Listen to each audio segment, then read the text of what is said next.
My name is Sarah, and at 31 years old, I thought I had finally created a life for myself. That downtown Chicago apartment represented years of hard work while my sister Elena got everything handed to her. I never imagined my parents would cross this line, sitting at dinner and casually handing Elena the keys to my place without even asking me. The look on their faces when I calmly said I moved out 6 weeks ago was priceless. If you're watching this, drop a comment telling me where you're from. Hit subscribe and stay tuned to hear how I finally stood up for myself after years of being the forgotten daughter. Growing up in suburban Illinois, I always felt like I existed in my sister's shadow. Our house in Naperville had 4 bedrooms, but somehow the spotlight only ever seemed to find its way to one child. From the beginning, the pattern was clear. Elena received attention, praise, and resources while I was expected to figure things out on my own. I still remember my 16th birthday. I had been dropping hints for months about a small gathering with my friends at a local pizza place I loved.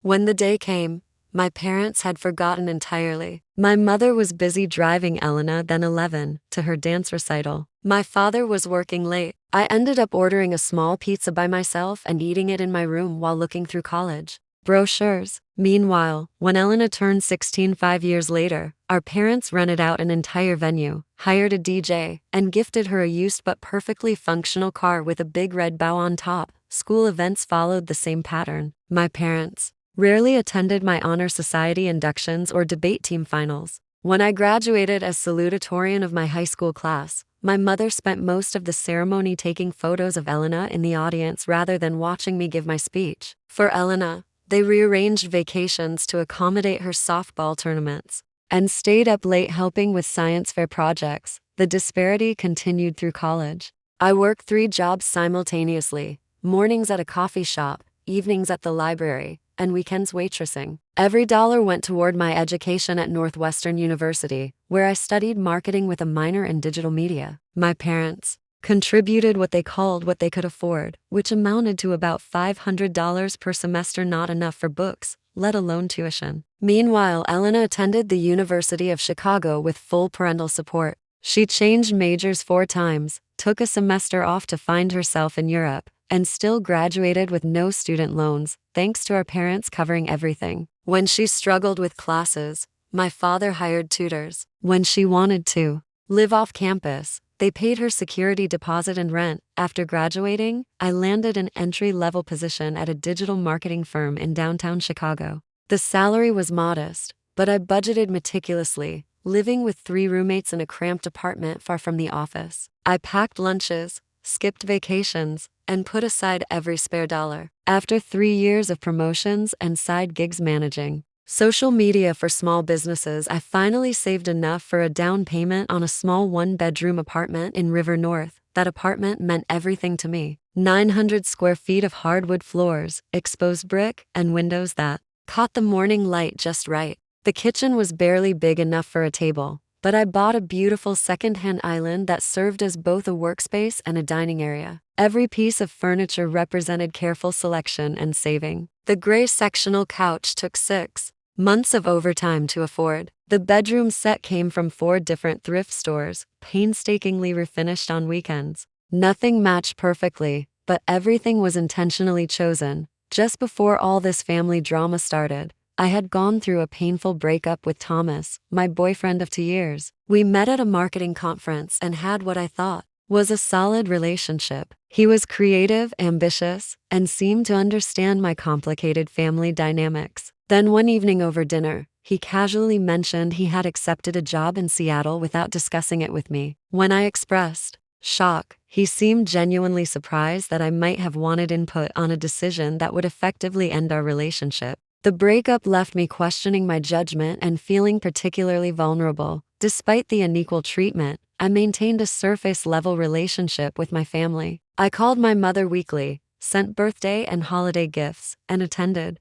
Sunday dinners once a month, driving 40 minutes each way to sit at the table where conversation inevitably centered around Elena's latest drama or accomplishment. I smiled and nodded through stories about my sister's 3rd attempt at graduate school or her newest boyfriend. I helped clear the table while my mother fussed over whether Elena was eating enough. I hugged everyone goodbye while making mental calculations about how many weeks I could reasonably avoid the next dinner. These dinners were performances where I played the role of supportive daughter and sister while keeping my true feelings locked inside. I learned early that expressing hurt or resentment only led to being labeled too sensitive or jealous, so I built walls around my heart and learned to keep conversations superficial. My real life, my friendships, my struggles, my achievements all remain carefully separate from my family life. The apartment was my sanctuary from all of this, my proof that I could create something beautiful entirely on my own. Elena's pattern of instability became impossible to ignore as we entered our 20s and 30s. While I built a steady career path,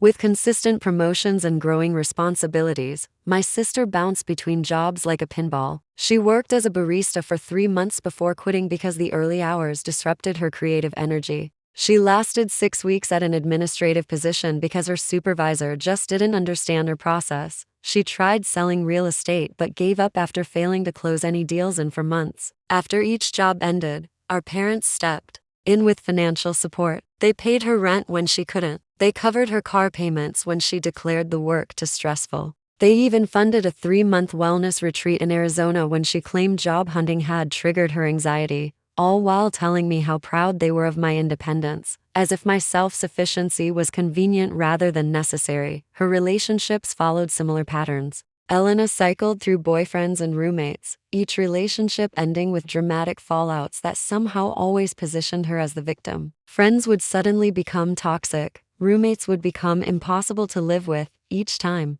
Our parents would console her, offer advice, and ultimately financial assistance. About 8 months ago, I started noticing concerning patterns regarding my apartment. The first incident happened after I invited Elena over for dinner. As I was cooking, she wandered around, opening closets and checking out my storage solutions. Her comments seemed innocent enough. "This place is so perfect for entertaining. And you have so much space for just one person." I thought nothing of it until she started asking detailed questions about my lease, monthly maintenance fees, and security arrangements. A month later, she called asking to borrow my black cocktail dress for a job interview. When I came home from work, I found not only the dress missing from my closet, but also 2 pairs of shoes, a designer handbag I had splurged on for my 30th birthday, and several pieces of jewelry. When confronted, she acted surprised by my upset, saying, "I thought you'd want to help me look professional. It's not like you were using them today."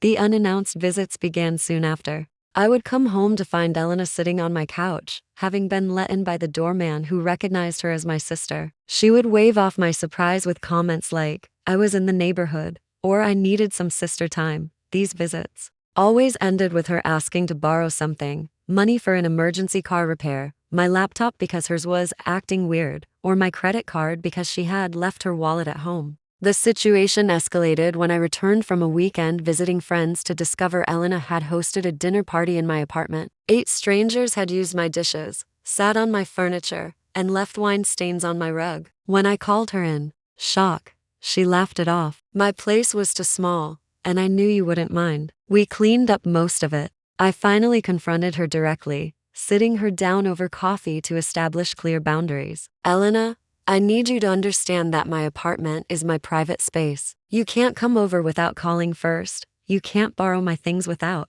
asking, and you absolutely cannot host parties here, whether I'm home or not." Her response was dismissive. "Why are you being so uptight? We're sisters. What's yours is mine, right? You've always been so weird about sharing." When I stood firm, she did what she always did, called our parents. That evening, I received a lecture from our father about family supporting each other and a tearful call from our mother asking why I was being so selfish when Elena just admires your beautiful home. The validation came from my friend Jessica, who witnessed one of Elena's uninvited visits. After my sister left, Jessica turned to me with a concerned expression. "Sarah, that wasn't normal. You know that, right? The way she went through your mail, the comments about how much everything must cost, the way she took your sweater without asking. She's not respecting your boundaries at all." The final straw came when I noticed things in my apartment being moved or disappearing entirely. My passport, which I kept in a specific drawer, was suddenly in my bookshelf. Financial documents were rearranged. A pair of expensive wireless earbuds vanished. The security of my own home began to feel compromised, and with it, my sense of safety and independence. The breaking point came after I returned from a 3-day business trip to New York. I had been presenting our agency's campaign to a major potential client, and the meetings had gone exceptionally well. My boss had hinted at a possible promotion if we landed the account, and I was riding a wave of professional accomplishment. As I unlocked my apartment door, that feeling evaporated. Instantly, my neat, organized space looked like it had been hit by a small hurricane. Empty wine bottles lined the kitchen counter. Takeout containers spilled from the overflowing trash can. The sink was piled with unwashed dishes, growing what looked suspiciously like mold. My couch pillows were strewn across the floor, and an unfamiliar jacket hung over my dining chair. As I moved through the apartment in growing horror, the violations multiplied. Multiple towels lay damp on my bathroom floor. My expensive face creams and serums had been used, caps left off, contents significantly diminished. The guest bedding I kept in the hallway closet was rumpled on the couch, along with several blankets I didn't recognize. The most painful discovery waited in my bedroom. My journal, which I kept in my nightstand drawer, lay open on the bed, pages visibly turned and creased. Next to it sat a wine glass with a lipstick smudge that matched the shade my sister typically wore. The invasion of this most private space, the words I had written about my feelings, my therapy journey, my deepest insecurities, was breathtaking in its violation. I called Elena immediately, my hands shaking with anger I rarely allowed myself to feel. When she answered with a casual, "Hey sis," I could barely form coherent sentences. "My apartment. You were in my apartment with people. You read my journal." Her response was so predictable it would have been comical in any other circumstance. "Oh, that. Yeah. I needed a break from my roommates. They've been super annoying lately, having loud sex and smoking inside. I just needed somewhere quiet to crash for a couple nights." "A couple nights? How long were you here? Who else was here?" My voice had risen to a shout. "Just a few friends, and only for like 3 nights, maybe 4. We cleaned up." The blatant lie in the face of the disaster surrounding me fueled my anger further. "You didn't clean anything. You went through my personal things. You read my private journal. You had strangers sleeping in my home without my knowledge or permission." Her voice immediately shifted to the wounded, tearful tone she used whenever confronted with consequences. "Why are you yelling at me? I was in a really bad place emotionally. My roommate's situation is toxic, and I just needed my big sister. I thought you would understand. I thought you would want to help me." Before I could respond, my phone beeped with an incoming call from our mother. Of course.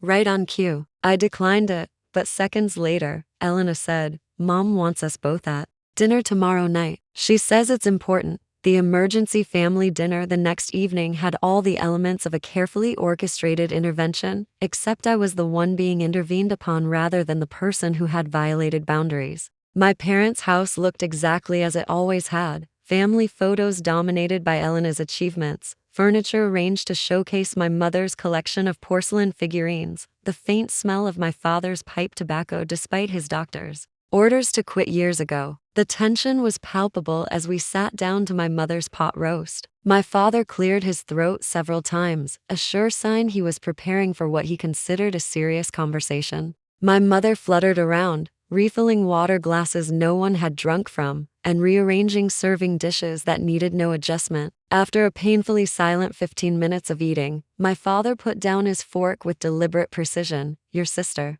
has had some challenges recently," he began, as though Elena weren't sitting directly across from me studying her plate. "Job market is tough right now. Very competitive." My mother nodded vigorously. "So competitive, and rental prices are just outrageous these days." I remained silent, already seeing where this was heading. "The thing is," my father continued, reaching into his pocket, "we think we've found a good solution, temporary of course, until Elena gets back on her feet." With deliberate ceremony, he placed a set of keys on the table between us. "My keys to my River North apartment. We think it makes perfect sense for your sister to use your place for a while," my mother said, her voice bright with false certainty. "You have all that space, and you're at work most of the time anyway. We already spoke to your building manager," my father added. "Mr. Peterson, nice fellow. He said it's no problem to add Elena to your lease temporarily. I stared at the keys, a strange calm settling over me. You spoke to my building manager without talking to me first? We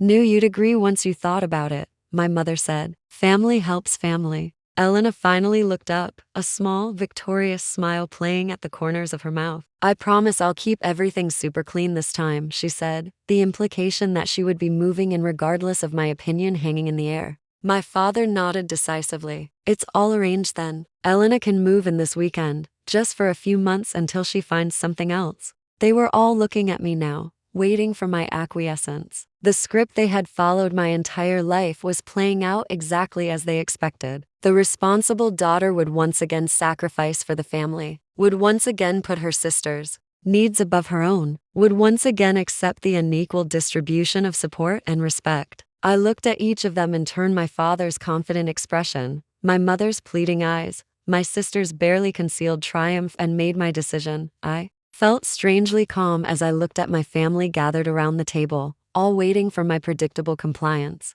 For once, I held information they didn't have, power they could not anticipate. The irony that they had inadvertently created this situation through their own actions was not lost on me. That's funny, I said, my voice steady and clear. I haven't lived in that apartment for 6 weeks. The silence that followed was absolute. My mother's fork clattered against her plate. My father's confident expression froze, then crumbled into confusion. Elena's smug smile vanished, replaced by widening eyes and parting lips. What do you mean you haven't lived there? My mother finally asked, her voice trembling slightly. Where have you been staying? My father leaned forward, his face flushing, with the first stirrings of anger, always his go-to emotion when control slipped from his grasp. What are you talking about, Sarah? Of course you live there. We were just on the phone with your building manager yesterday.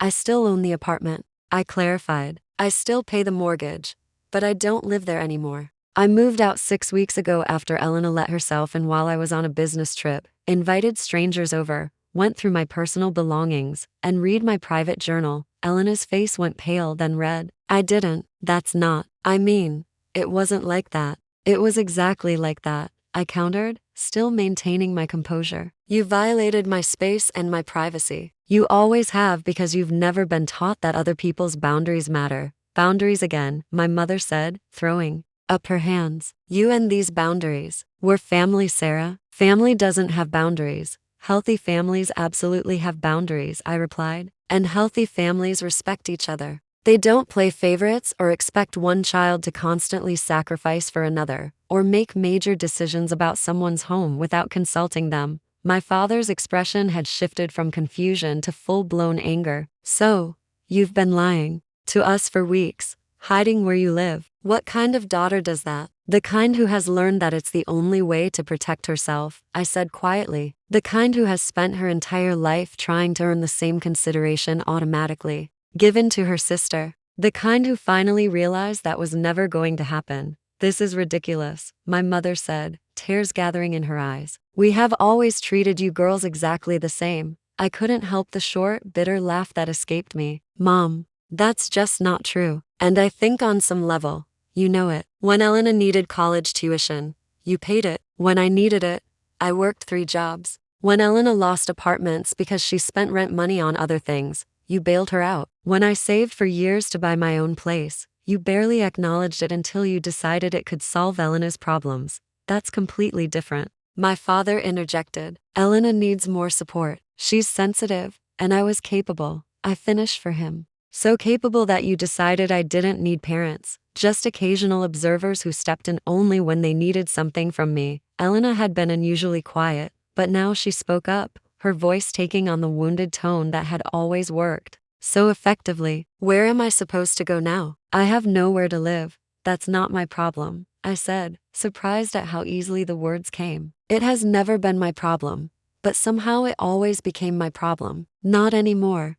You can't just abandon your sister, my mother gasped. Where are you living? We need to know where you are. No, you don't, I said firmly. That's the boundary I'm setting. I have a new place where I feel safe and secure. Elena doesn't get to know where it is. You don't get to know where it is. Not until I can trust that information won't be used against me. Against you? My father scoffed. We're your parents, not your enemies. Then start acting like it. I replied, rising from my chair. Start respecting my choices. Start treating me with the same consideration you give Elena. Start acknowledging that I'm an adult with the right to decide who enters my home and when. You can't just leave, my mother said, panic edging into her voice. We need to discuss this as a family. I have been trying to discuss this my entire life, I said, gathering my purse. You have never been interested in listening. When you're ready to have a real conversation, one where my feelings and needs matter as much as Elena's, you know how to reach me,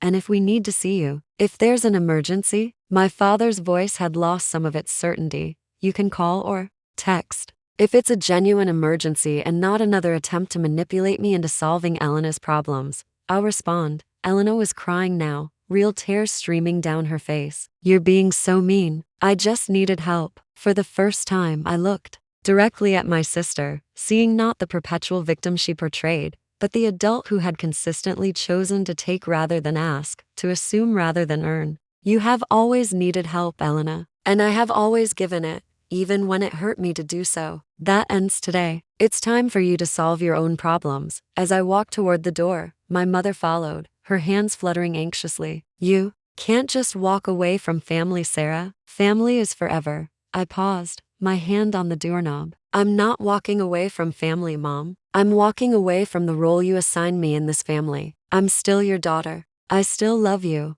but I will not be Elena's safety net anymore, and I will not be the dependable one you only notice when you need something. The drive back to my new apartment was surreal. My hands should have been shaking. My heart should have been racing. Instead, I felt a profound sense of peace washing over me. For the first time in my adult life, I had spoken my truth without apology or modification. I had set a boundary and held it, despite the emotional manipulation that had always worked before. As I climbed the 4 flights of stairs to my apartment, I realized I was smiling. The space that greeted me felt more like home than anywhere I had ever lived. Not because of the furnishings or the location, but because it represented a choice I had made entirely for myself. A choice to value my own well-being. A choice to rewrite the script of my family relationships. A choice to finally truly put myself first. The days following the confrontation brought a storm of emotions I had not fully anticipated. Relief came first, a profound unburdening that left me feeling physically lighter. Then came waves of doubt. Had I been too harsh? Should I have found a gentler way to establish boundaries? Was I destroying my family relationships beyond repair? Guilt followed, deeply ingrained from years of being told that family obligation trumped personal needs. And underneath it all, a current of grief for the supportive family I had always wanted but never truly had. The initial loneliness was harder than I expected. Sunday evenings, when I would normally have been at family dinner, felt particularly empty. I filled them with new rituals, calling friends, taking long walks through my neighborhood, cooking elaborate meals just for myself, attending community yoga classes at the studio down the street. Slowly, the emptiness began to feel less like deprivation and more like possibility, a canvas waiting for new connections and experiences. My phone became a battlefield of emotional manipulation. My father's messages were curt and accusatory. Your mother is heartbroken. Elena had to move in with a coworker. This is not how we raised you. My mother alternated between guilt trips I cried myself to sleep last night and desperate attempts at normalcy. I saw a blouse today that would look lovely with your coloring. Elena's approach was the most erratic, ranging from vicious attacks, you've always been jealous of me, to pathetic please I have nowhere to go, to attempts at boundary crossing, just tell me your new address. I promise I won't tell Mom and Dad. I responded to none of them at first, using the techniques Dr. Reeves had taught me to acknowledge the emotions their messages triggered without feeling compelled to act on them. Instead, I focused on building my new life. I joined a book club that met at the local independent bookstore. I volunteered at a weekend food pantry. I accepted dinner invitations from co-workers I had previously kept at a professional distance. Each new connection reminded me that family could be chosen, not just inherited. After 3 weeks of silence, I finally responded to one of my mother's messages, a simple note asking about my father's upcoming birthday. This opened a careful, limited channel of communication. I answered texts but ignored emotional manipulation. I deflected questions about my location. I responded to updates about extended family but not to news about Elena's latest crisis. It was exhausting at first, this constant vigilance, but gradually it became second nature. 5 weeks after the confrontation, I agreed to meet my parents at a coffee shop halfway between their house and my office. The neutral territory was deliberate, suggested by Dr. Reeves as a way to avoid the emotional triggers of the family home. I arrived early, selecting a table near the door both for easy escape if needed and to allow me to watch their arrival. They looked older somehow, my parents. My father's shoulders slightly more stooped, my mother's smile a bit more strained. They spotted me immediately, my mother raising her hand in an uncertain wave, my father nodding stiffly. As they approached, I noticed they were both dressed formally. My father in a button-down shirt rather than his usual weekend polo, my mother in her church dress rather than casual clothes. They were treating this like an official meeting, which was both amusing and sad. "You look well," my mother said after the awkward exchange of greetings. Her eyes scanned me as though checking for visible signs of distress or hardship. "I am well," I confirmed, sipping my latte. "Work is good. Life is good." My father cleared his throat. "Your sister asks about you." Of course, that would be his opening gambit. I nodded but offered nothing in response. The conversation that followed was halting and uncomfortable, full of long pauses and careful navigation around sensitive topics. My mother talked about the neighbors, her garden club, a recipe she had tried recently. My father mentioned a problem with the gutters, the baseball season, a documentary he had watched. I shared limited details about a work project, a movie I had enjoyed, a new coffee shop near my office. We were like actors performing a family conversation without any of the ease or intimacy that should have accompanied it. It was my mother, who finally broke through the superficial exchange. "We miss you," she said suddenly, her voice catching. "The house feels empty without you coming for Sunday dinners." "I haven't lived at home for 12 years, Mom," I pointed out gently. "I know. But you are still part of our routine, part of our lives." Tears welled in her eyes. "I don't understand why that had to change." My father, uncomfortable with emotional displays, shifted in his seat. "What your mother is trying to say is that we may have taken your independence for granted, your consistency." It was perhaps the closest thing to an admission of fault I had ever heard from him. I waited, allowing the moment to breathe. "I never meant to make you feel less important than your sister," my mother continued, dabbing at her eyes with a napkin. "You were always so capable, so self-sufficient. Elena needed more of my time, my attention." "That's the problem, Mom," I said quietly. "You confuse capability with not having needs. Everyone has needs. I just learned early on that mine wouldn't be met, so I stopped expressing them." My father frowned. "That's not fair, Sarah. We provided for you. We supported your education. You paid $500 per semester toward my education," I corrected. "I worked 3 jobs to cover the rest. You paid for Elena's entire degree, plus her apartment,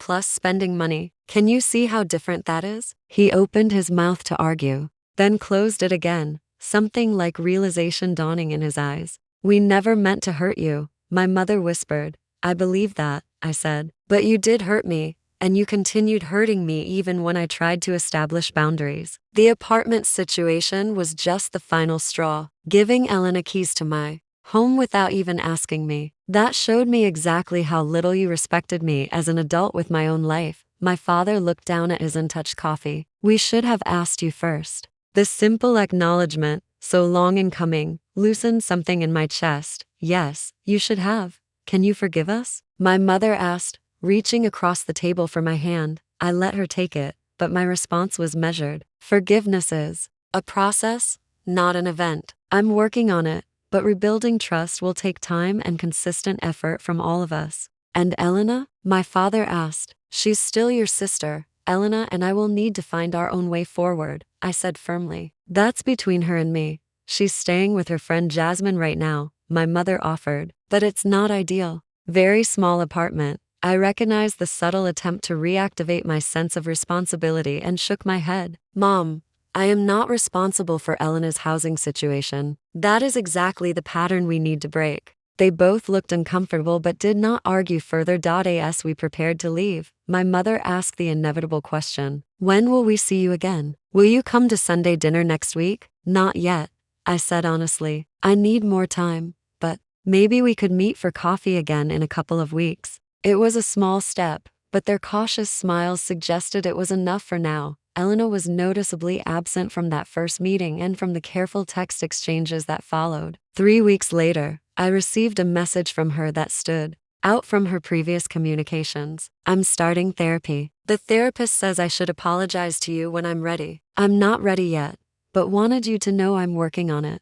It was the first time my sister had ever acknowledged, even indirectly, that her behavior might require amends. I sent back a simple response. I'm proud of you for taking that step. In my own therapy sessions, Dr. Reeves helped me process the complex emotions of rebuilding family relationships on new terms. What you're doing is incredibly difficult, she acknowledged. You're not just changing your own behavior. You're asking an entire family system to change patterns established over decades. There will be backsliding. There will be resistance. The key is consistency in your boundaries. I took her words to heart, particularly when my mother began making cautious inquiries about my new address or when my father hinted that family gatherings would be so much simpler if Elena and I could just put the past behind us. Each time, I gently but firmly redirected, reinforcing the boundaries I had established. Meanwhile, my life in Wicker Park flourished. I befriended Zoe, the kindergarten teacher from down the hall, who introduced me to her circle of friends. I joined a community garden on the block, tending to herbs and vegetables in a small plot that connected me to neighbors of all ages. I